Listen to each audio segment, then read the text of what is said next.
Salut tout le monde, j'espère que vous allez bien. Il serait peut-être temps de parler du OnePlus 6, non? Allez, c'est parti.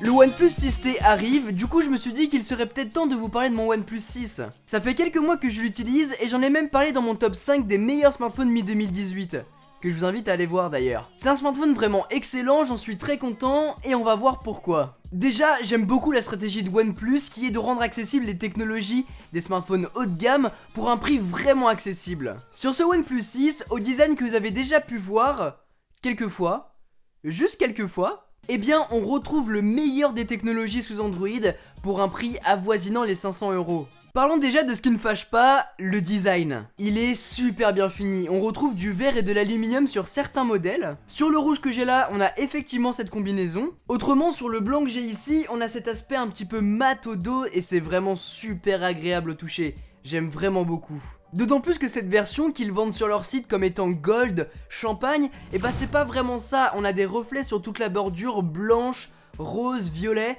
c'est une très bonne combinaison je trouve. Ouais, c'est vraiment le coloris que je préfère. Bien évidemment, et surtout sur la version rouge que j'ai là, il faut faire super attention, parce que c'est un appareil super fragile qui peut se rayer facilement. Pour contrer ça, vous pouvez mettre des petites coques comme celle de OnePlus qui vous fournit, ou bien Rhinoshin m'a fait parvenir leur protection qui sont vraiment efficaces.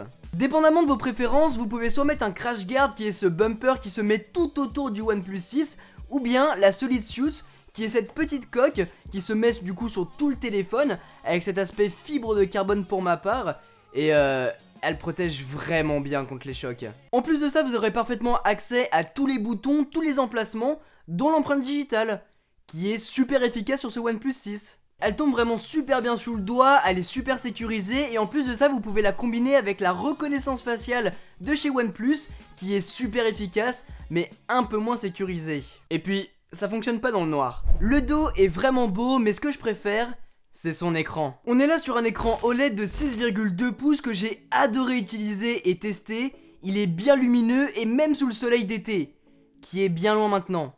Bonjour l'hiver. J'ai même laissé le fond d'écran par défaut tellement il rend bien hommage à cet écran. Dessus on va retrouver la fameuse encoche que tous les smartphones 2018 ont adopté, ce qui rend le OnePlus 6 totalement quelconque par rapport à la concurrence. Mais l'encoche n'est absolument pas gênante et au contraire, ça nous permet de bénéficier d'un écran borderless vraiment joli. D'ailleurs, il a si peu de bords que quand on le tient en main, on a vraiment l'impression de tenir un écran. C'est vraiment super bien et vu qu'il est léger, ça rend l'utilisation encore plus agréable. 6,2 pouces, c'est un petit peu grand pour moi, j'aurais préféré avoir un form factor un petit peu comme le Galaxy S9, qui est du coup un petit peu plus long et moins large, parce que du coup en main, ça fait quand même massif hein. Mais bon, après c'est une question de préférence. Ce que j'ai aussi beaucoup aimé, c'est la possibilité de pouvoir mettre un dual SIM à l'intérieur ou un port de carte micro SD, le slider sur le côté qui est un petit peu la signature de chez OnePlus, permettant de pouvoir mettre le téléphone en sourdine ultra rapidement. Et puis, il y a son système d'exploitation. C'est très clean, sans fioritures, ça ressemble presque à Android stock,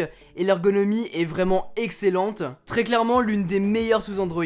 Sinon, il est super puissant, permettant de faire tourner énormément de jeux gourmands. Et chose intéressante, c'est qu'on commence petit à petit à faire disparaître les 3 boutons de navigation juste en bas. On a des gestes. On connaît bien évidemment la provenance, mais c'est vraiment cool que OnePlus les a ajoutés. L'autonomie est aussi un point qui m'a beaucoup plu, environ une journée et demie avec, c'est vraiment parfait. Et en plus de ça, on a la recharge rapide directement inclue dans le packaging.